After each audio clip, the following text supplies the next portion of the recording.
There are spoilers here. Spoilers! No! We are not going to slightly try to avoid spoilers here. If you don't want to see spoilers for episode 7, click here. This will be a link to our non-spoiler review. Yeah. If you haven't seen it, don't watch it. Unless you don't care about spoilers, then why are you watching this? Okay, that was a really weird statement. If you haven't seen it, don't see it. God, it's terrible. We don't want to see this movie. Our last one was a lie. We actually hated the movie. Yeah. Spoiler! Trick's on you.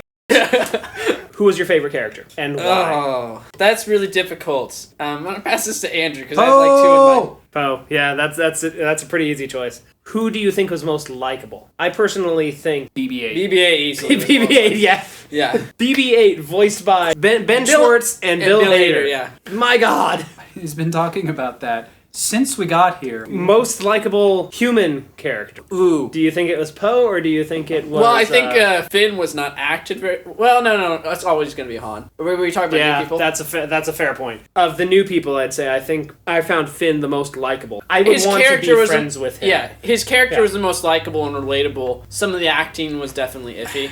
He was a fresh-birthed, naive human being. I liked him as a character, but he wasn't a likable character in what I would say is a likable character. You know what I mean? That was really weird wording, but I think I know what you mean, yes. When I think likable, I think someone with the funny, quirky, with the jokes like Han or BB-8.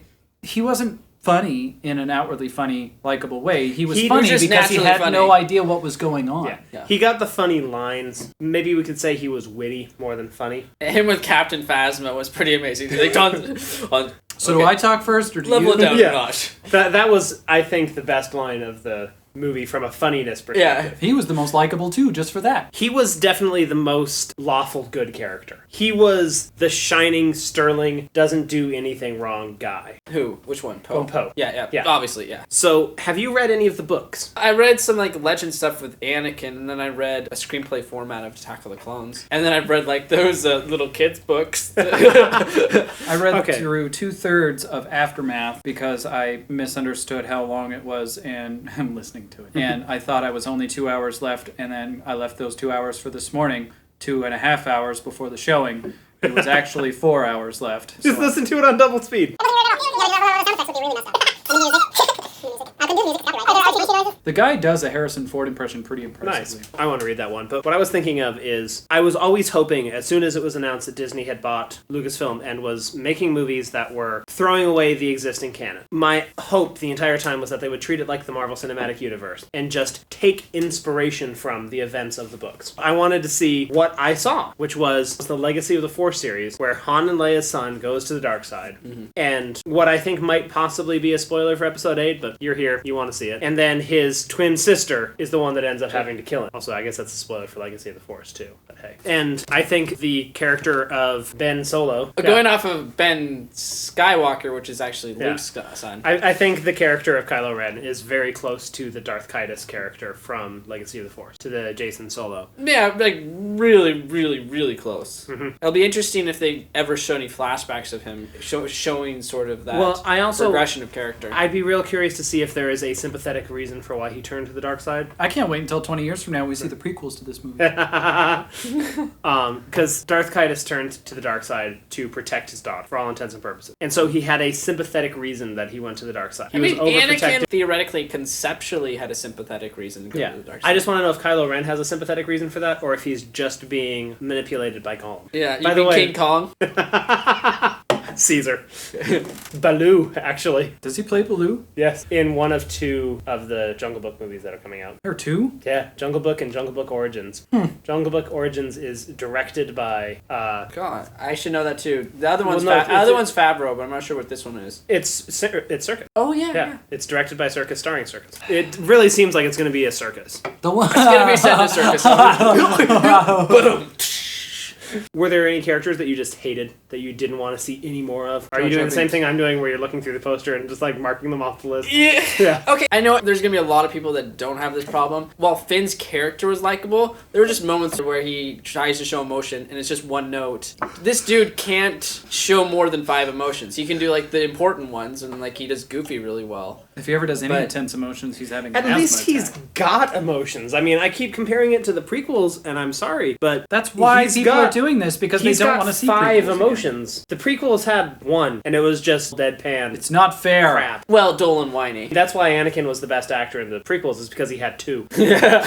While being a really relatable character and fun, and he gets some of the lines really well, I'm not sure if John Boyega was the right choice. I really enjoyed him in that role. I didn't have any problems with it. There were parts where it was overacted, but it felt like it was on purpose. Now, I've got to say, I do think Daisy Ridley is the best female in Star Wars. Yeah. I think she's already surpassed Leia. She's done more. Okay, she's never going to surpass. Maybe we'll have to see, but I don't think she's going to surpass Princess Leia as being iconic. But no. Right now, yeah, I like her more. Like, her character has already accomplished more on screen than Leia did in 3 movies, which I think is just really says more about how little female roles there were in the Lucas Star Wars movies. I mean, you could make a debate that Padme did a lot in Phantom Menace with rounding up the senators at the end, but even then, Rey's just a badass here. And she's the protagonist. If there is a single protagonist, it's her. Yeah, it's her story. Or it's Han. There's obviously the big 3. No, big 4. What, Chewie? The Fantastic 4. No, Kylo, Rey, Han, and Finn. Poe is aside. Just like Leia. Poe is like Chewbacca. Han's almost aside. That's only because he misses like a chunk of the movie after getting stabbed in the chest. Poe is like a wedge. No, he has more screen time than that. He's like Lando. Beginning of the movie. That's a much more fair comparison. You're right. He is a Lando. Poe got the best line of the movie. I think Maz Kanata was a really interesting character. Yeah, and really well developed aesthetically. I didn't realize Lupita Nyong'o was that good of a voice actress. It almost didn't even. You wouldn't have guessed it was her. Yeah. Just like Andy Serkis, there was only one exact word. And that didn't even sound like Andy Serkis. That kind of sounded like his previous work. It sounded like Gollum. Yeah. Where he said, no. In a way that sounded very Gollum-y. Yeah. He was great. I can't wait to see more of him. He had a much larger role than I expected. Yeah. It'll be interesting to see what his fighting style is, because we've kind of established this new fighting style for these movies. It's kind of a mesh between both of the movies, which is nice, healthy ground. It's basically just really angry kendo. Yeah. I loved the fighting style. I've been thinking about this. I think it might be my favorite lightsaber fight of the series. I'll have to watch it again, but yeah, it's up there. It's up there. It's definitely up there. It had the aesthetic and excitement quality of the Empire Strikes Back lightsaber fight scene, and the emotional stakes of the Return of the Jedi fight scene. Something, with Rey getting the lightsaber. Yeah, the Rey part. But, no. I'm making a statement that is not that one. I know that she's untrained. I get that. That was my first thought when I saw it happen over and over again. But lunge stab, over and over again. I mean, stop, try. She got the first solid hit on it with it, though. Yeah, well, I guess. I think the first solid hit happened when she actually, swept. Instead of stab. No, the first I'll hit verify when I see it again. She did stab him right here with that hit. The first hit was on Kylo Ren's shoulder. I'm pretty sure that was a sweep. No, she did a stab at one point and hit him right here. I'm pretty sure the first hit was a stab. The first hit was actually a bowcaster, was Chewie. Oh, yeah. Yeah. And I loved how he had to go to the side and he was like, that was awesome. Yeah. And it also, they needed to have him get shot first because... He needed to be a little more weakened for that fight. Exactly. It would have been really unbelievable if this... That's where I think he actually would have been closer to Anakin in Attack of the Clones. Not Anakin later on. Yeah. But like, I feel like there's a similarity there. Both are like super aggressive and don't have the patience to do the fighting style needed. Kylo Ren is who Episode 2 Anakin should have been. Yeah. Moody, whiny. But there's actually gravitas there. Yeah. You felt like they were real emotions and not just like, okay, now basically, he needed to be an emotional child. The emotional immaturity, I thought, was a really good touch, because if they would have made him just gravitas, it would have felt like they were trying to do Vader again. And, I mean, they were already trying to do Vader again. That was very clear. He wants to be Vader. When Rey pushed back and read his mind, that was, you're afraid you'll never be as powerful as Vader. And that was the thing that actually, sick burn. And like how it falls across Adam Driver's face, like, that's why he's one of the best actors out there. What else? Favorite characters, we've gone through that. What about like favorite sequences? Obviously, the end fight sequence is really great. I love the whole sequence on the aquatic planet I don't think they have a name for it, did they? Maz Kanata's planet? Yeah. Yeah, that was great. For shots, the single shot when Poe is getting to be the badass fighter. Yeah, the one Finn, take was amazing. That was great. I mean, it does kind of take away from it when I step back and think that was probably just a camera pointed at a blue screen panning around. Yeah, that's true. But I mean, there was the stunts going on at the same time as he's going through the field, so. It was fantastic. Mm-hmm. That was probably my favorite single shot. That was a really nice, almost Spielberg-y shot. I really enjoyed a shot that happened towards the beginning when he first landed on whatever the hell that desert planet was called. Jakku. Thank you. Where Ren comes off the ship and he's talking and Poe's off to the side and he just lines up a shot to shoot him, fires, and in the first time in the movie, the first show of force. Yeah. No. And it's just, everything stops, the fucking laser blast shop stops. Like, they've never done that before. Why is that a thing?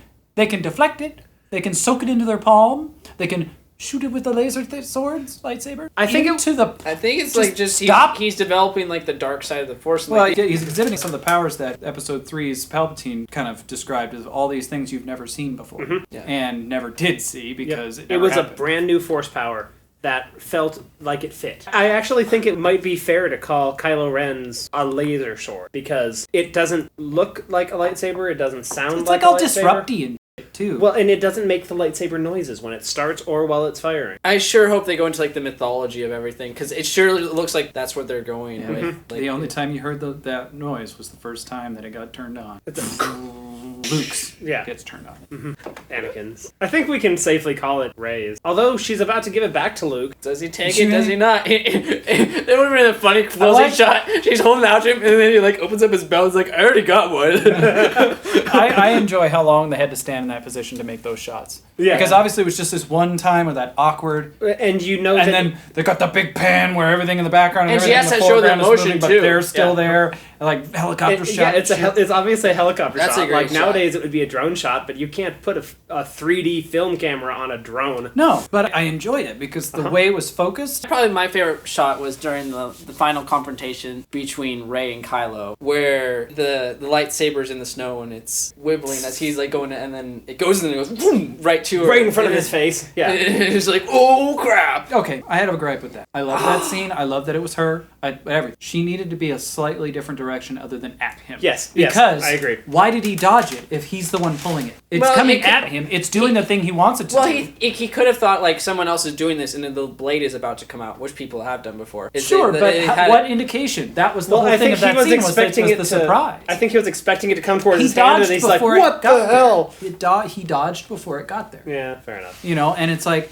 And it's CG. They could have timed it so that he dodged as it got there where it missed his hand. Nah, JJ was just standing off screen and goes, stop! It was like practical effects. We said in the last episode, they did do a lot of practical effects in that. But, like, it griped me just a little bit. And I'm nitpicking. I really am nitpicking, but these are the things that take me out of the movie. Just like the gunner in the beginning on the Falcon when he's in there and he's disoriented trying to use this thing and then it gets knocked out so he can't turn it and it's face forward.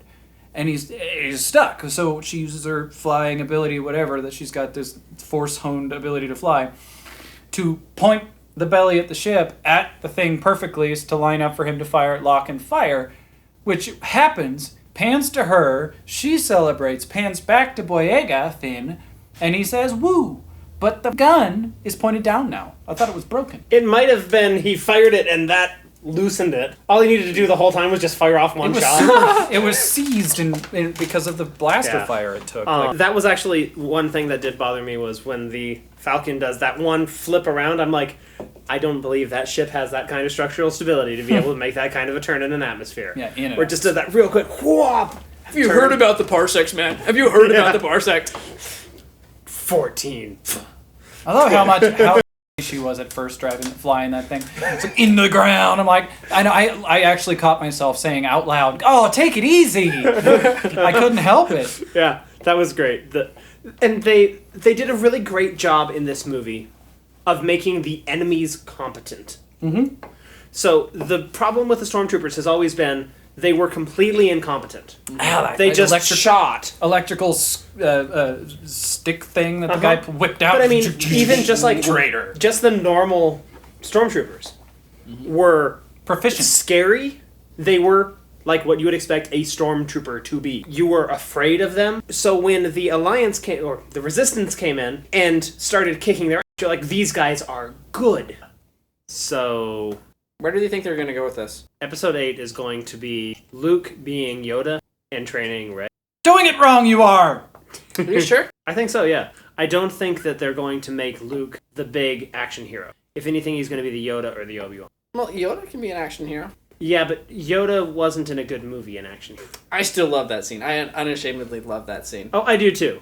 Yeah. I do too. It just was in a bad movie. They should make him a little Yoda crazy too, because Hamill can do crazy really well. Yeah, that would be awesome. Well, he's been a hermit for how long? They don't really say. Has he gone crazy there? That would be great. He's got the wild hair. If we're going off of like that, he's Rey's father. She was like, what, 10 in the flashback? And she's, what, like 25 now? So like 15 years? Yeah. I think it would be great if he was a little nuts. Maybe that's where the Yoda accent comes from. Being a Force sensitive that's been exiled for too long. That's what I... He just doesn't know how to speak to himself anymore. That's always how I justified his super morose, serious guy that he is in the prequels. And then this sudden, just goofy mother in the previous movies. Yes.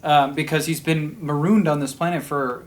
20, 25 years. He's been having to keep himself company this entire time. Yeah. And when you've got nothing but magical forces that want you to do things, and apparently a cave that makes you hallucinate, you're going to go a little crazy. So, where do I think it's going to go? I think Luke's going to die in the next one. No. You think he's going to Luke is going to die eventually, but he's not going to die in the next one. I think the reason Han died is because Harrison Ford really didn't want to do this movie. You have to kill somebody from the original trilogy just to prove that you're willing to. Yeah. Because otherwise it removes the stakes from the movies. Yeah. If they don't kill anybody in this movie, once the next one comes out, you're going to be like, oh yeah, they're still safe. It's just like, I knew that Luke was going to be in the next movie, so I went into this knowing, oh yeah, Luke's perfectly fine. He's going to not be under any stress. Well, he could have died in the And he was Ghost. He was on top of a mountain staring off into the ocean for a long time. He could have fallen. Yeah, I wonder how long he was actually staring there. Yeah, it was just like, why was he there at that point? Like, did he know Kylo, the Force Kylo put him in the position. I really do love Kylo Ren. I think he's my favorite villain from the series so far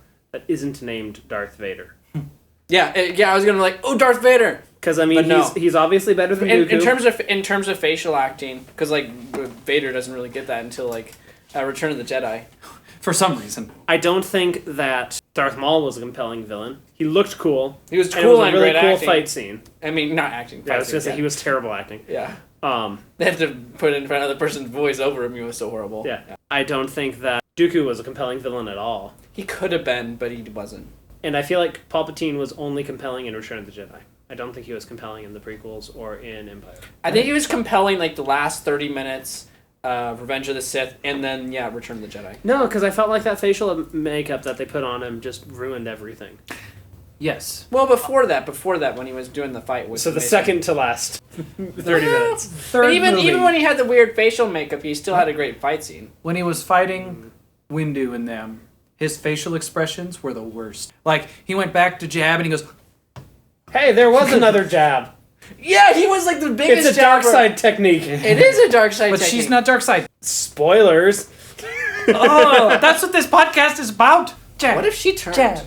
Jab. That's entirely possible. But she doesn't think she turned. That would be really interesting. I think it's entirely possible that she turned. If she does in a future movie, that's hella foreshadowing. The fact that she's going into when she lets the Force in, she says the Force and just meditates for a sec. And then starts attacking. She's attacking like Luke right before he fell to the dark side. If she does fall to the dark side in the next movie, that is masterful foreshadowing. If she does fall, I don't think. Are we saying that Luke turned to the dark side? When did that happen? No. Almost did. No, when he almost did in Return. When he was going after Vader, and then the Emperor's like, yes, baseball bat. Yeah. And that's how Daisy Ridley was fighting. If she does turn, it won't be the next movie. It'll be the end of the trilogy. Yeah. Unless we're setting up for one of the other people to be the hero. Well, exactly, because you have to have the Jedi. Like, that's what this movie's about. And the only Jedi we have is old and is going to fight like this for a little while. Do you and think then get there's a chance that Finn might be a Force sensitive? I mean, he'd have to be, but Force sensitive, but he's not nearly at the level of the other people. He might make a dramatic decision at the end that changes everything. Yeah. Force sensitive, but he's not a Luke Force sensitive. Yeah. Okay. Yeah. That's about where I was leaning to. It'd be real funny if like Captain Phasma was a Jedi. I really want to see Captain Phasma with one of those lightsaber fighting guns. Boom, boom. Yeah. Because the fight scene with her and the Hound in Game of Thrones is the best fight scene of that series. Yeah, possibly. It's up there, and I think it's probably the greatest fight sequence, the grittiest between a male and female ever. Oh, ever. Yeah. that's not hard to pull off because people are too afraid I was to gonna have say, that happen. And the runner-up to that is this one. Yeah. So you think this movie was too much like The New Hope? Because I hear some people complaining about that. It had a lot of parallels, just a lot. Well, and it wasn't just parallels with A New Hope. There was parallels with Return of the Jedi when Poe flew into the thing and started blowing stuff up. That was very much like the second Death Star. Going down the trench was very much like the first Death Star. I'm FM 2187. I'm here to rescue you. That was a parallel. There were a lot of parallels. I don't think they were a problem. Yeah, same here. I think people are going to be saying, oh, it's just weak storytelling and they just had to copy this. But, like, no, there wasn't. Well, that's like, how Star Wars has always been from the beginning. Yeah. Kylo Ren's lightsaber. Was it worth it making it like that? Yes. It added to his character. And they used the hilt. Mm-hmm. They used the hilt in a good way. The vents, because Kathleen Kennedy has said that they're vents, not a crossguard. Mm-hmm. They're not designed as a thing that is to protect him. They are designed as offensive. That's what keep it from blowing up. That's what originally was mine. Mm-hmm. Because it's not a Jedi built or Sith built sword. It's we found and tried to duplicate the technology, and this is the best we could come up with. Mm-hmm. And it was still badass. One missed opportunity is I do think the film should have been longer. Really? Because there was emotion left on the table when Starkiller Base blew up the capital of the Republic, and we didn't know who they were, how many people were on the city. It looked like a big city, but was it like a Coruscant level city? Was it Coruscant? And how many were living on the other planets in the system? That wasn't clear. Yeah, it did lose a little bit of emotional impact. I feel like they left some emotion on the table. If there would have been a scene where you had... Not even like 15 minutes, it could have been 2 minutes. Yeah. If just like, a subtle reminder, like Alderaan was Leia's home. So when it got popped,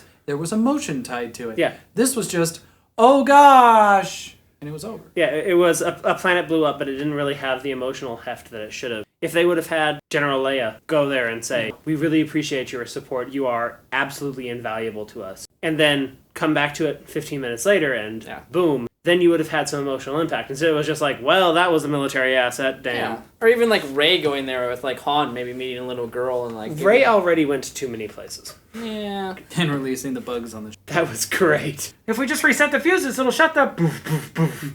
Whoops. Wrong fuses. But then I liked it showing you're competent and like slicing it out. And then not bragging about it. Like, how did that happen? That was lucky. That was lucky. Yeah. Final thoughts on the movie. Oh, I just can't get over how beautiful Daisy Ridley is. Even that, she was super beautiful and then competent. And yeah, we've seen that. But then people who do that feel the need to make someone like that just like super stone-faced and cold and I can do everything. But no, she was actually emotional and relatable. And she was a character. And she had multiple sides and facets to her character. She wasn't just the stone-cold, competent warrior. She actually was someone you wanted to root for on screen. She was really brave and then also got scared at points. Yeah. So she wasn't just the strong female character, which is always the opposite of that. She wasn't just the stoic, stone-faced, hoo-ah, macho woman. So how I feel about Daisy Ridley is basically how I feel about the film.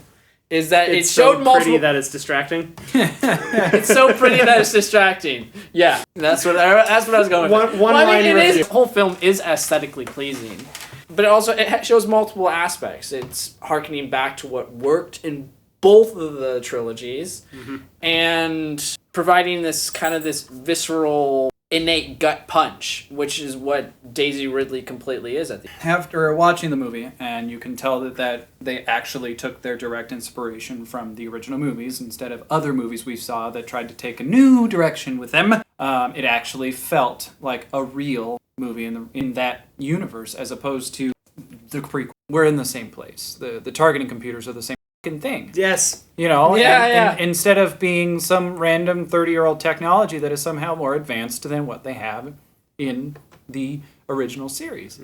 It was a ride, is what it was. And I had a great time with it. So even if you got spoilers, it's still worth watching. My final thoughts are this movie, it's a kind of weird comparison to make, but this movie reminds me of Jurassic World in that it feels like the first sequel. Like the prequels felt like something else that just happened in the same world, and this movie feels like a sequel to Return of the Jedi. The same way Jurassic World felt like a sequel to Jurassic Park, and the other two just kind of happened. This movie gives me that same feeling where it's like they're coming back to that same world. This is a faithful sequel to the next one. Even if it's not as good as the other one, it's a true faithful sequel. And it really leaves me excited as to see where it's going to go. I'm really stoked at the idea where it's going to go, and I hate that we're going to have to wait that long. In a year and a half, we're going to have 3 Star Wars movies. We have this, Rogue One, A Star Wars Story, and then the sequel to Force Awakens. It's only going to be 18 months from now until the next movie.